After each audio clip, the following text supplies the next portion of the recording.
The purpose of this presentation is to introduce the objectives and techniques of applying Class A foam during wildland fires.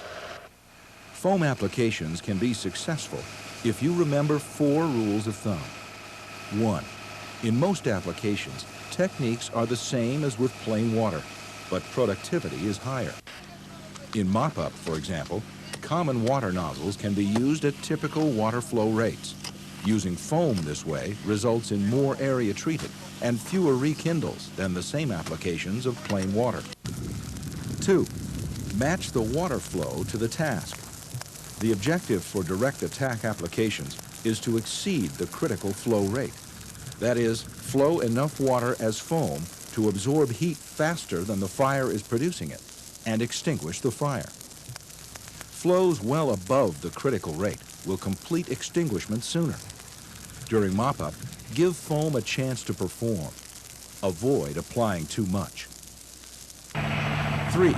Foam is really just water. Foam has no long-term retardant effect. The objective for indirect applications of line construction and resource protection is to raise fuel moisture. Applications of foam as a barrier should be made with the most appropriate type of foam for the situation. 4. The amount and type of foam applied depends on the objective and site conditions. Direct attack works best with wet foam. Indirect applications usually need a fluid foam to cling to and wet fuels. The amount and type of foam depends on what the foam must do. How dry are the fuels? How long before flame impingement?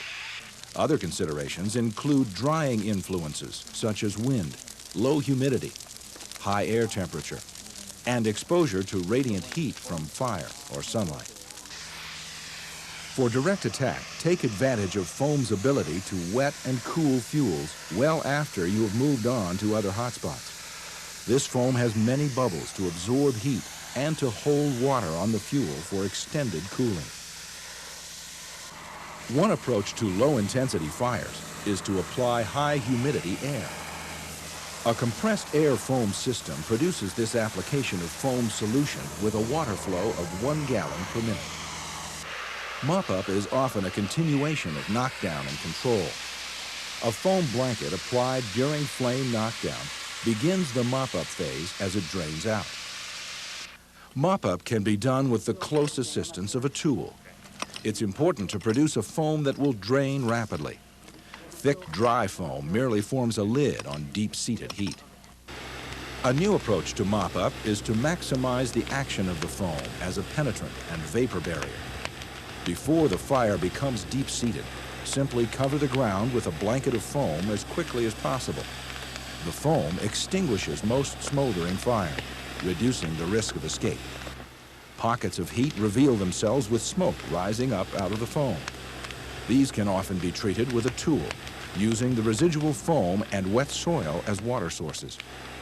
This technique effectively shuts down smoke production where foam is applied, improving visibility and firefighter safety.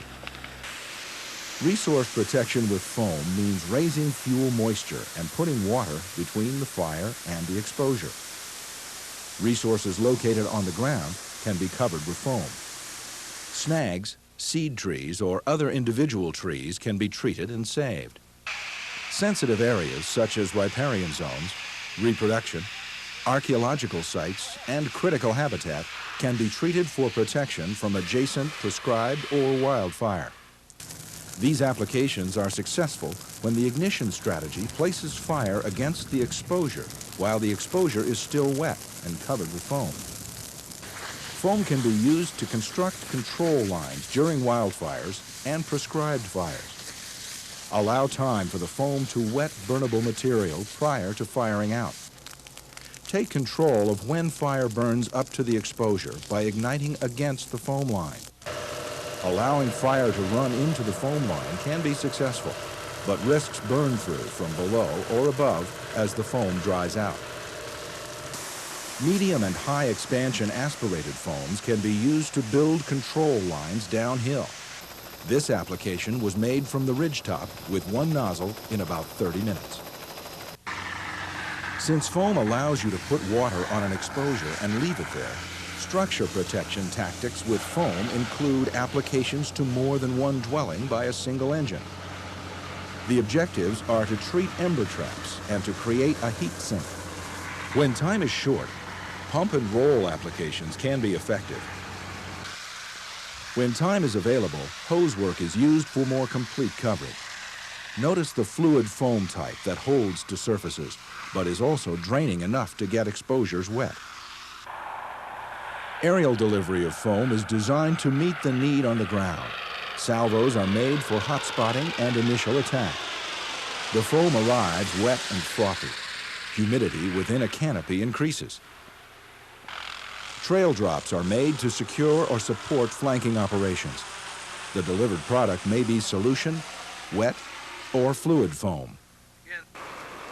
Remember, foam is a more effective form of water. Be sure to meet objectives of getting fuels wet and flowing enough water for extinguishment. Match the type of foam and the method of application to your task. Foam is generated in a variety of forms, ranging from wet to dry.